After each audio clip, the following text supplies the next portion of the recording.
Representative Nancy Mace on Monday accused ABC's George Stephanopoulos of trying to bully her during an interview Sunday morning when he pressed her on why she endorsed former President Trump. George Stephanopoulos tried to bully me and shame me as a survivor over my support for Donald Trump, which is insane to me because he wasn't found guilty of anywhere, she said on Fox News's The Faulkner Focus.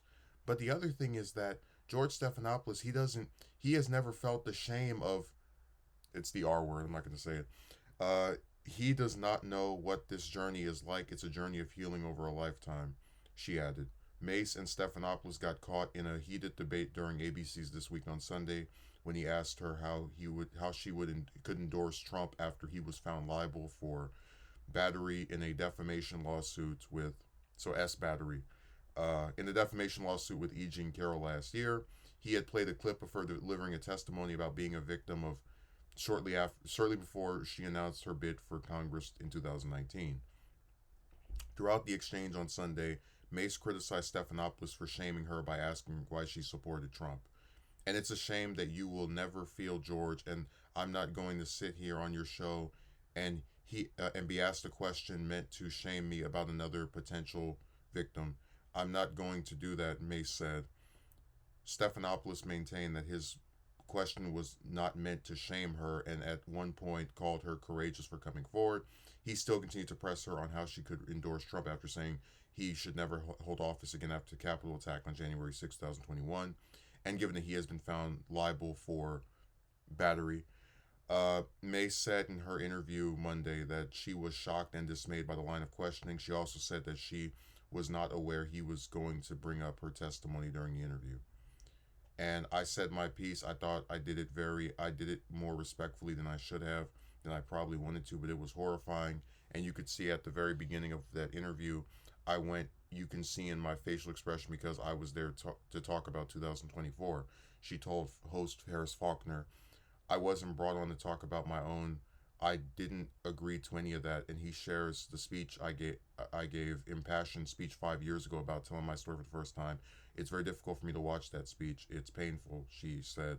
Mace also took to social media after ABC interview on Sunday to further rail Stephanopoulos, posting a full clip of the exchange. Oh boy.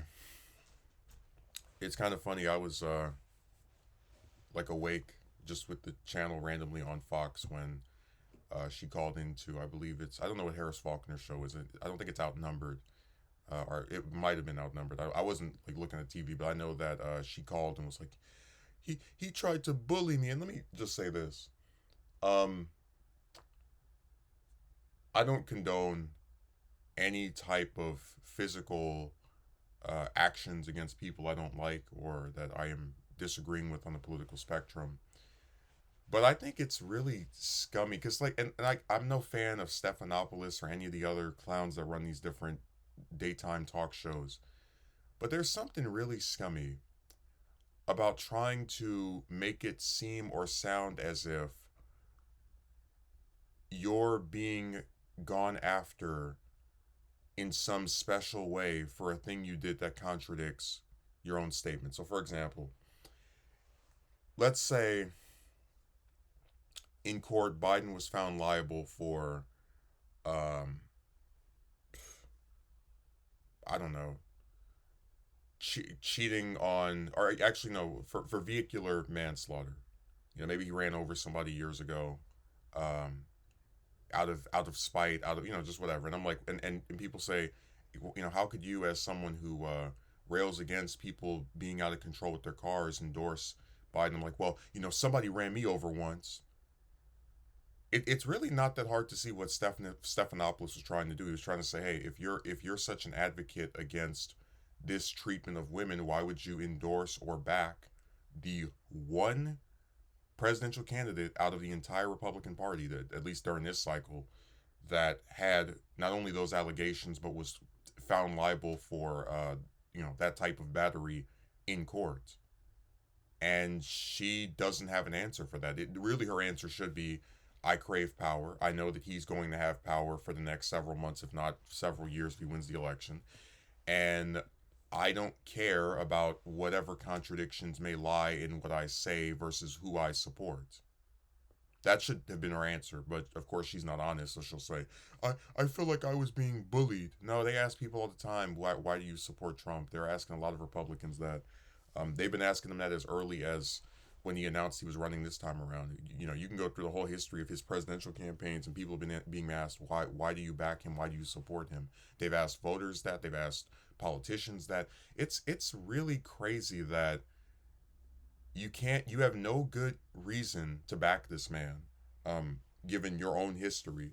So instead of focusing on that history and being able to say, you know what, I don't personally believe that, because at least when they do the whole plausible deniability thing, I can say, okay, you know what, maybe there's some part of me actually does think this is all politically motivated.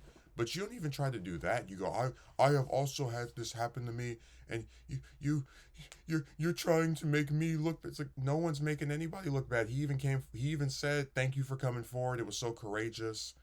Um, and I can sympathize with the idea that it's not easy to come out with something that you think is personal or that is affecting you. But remember, she wasn't on there to get persecuted for telling her story. She was there to be confronted over her views or opinions relating to the 2024 election. And I really don't see where Stephanopoulos is out of line to ask, okay, if you're such an advocate against doing this type of thing to women, why would you support the only person in the race on the Republican side anyway that's been accused of doing this stuff to women? It's not bullying. It's not, oh, you're bringing up my tragic past. No, it's him saying these two things don't mix. I'm telling you, Mace is slowly sliding into like a this third.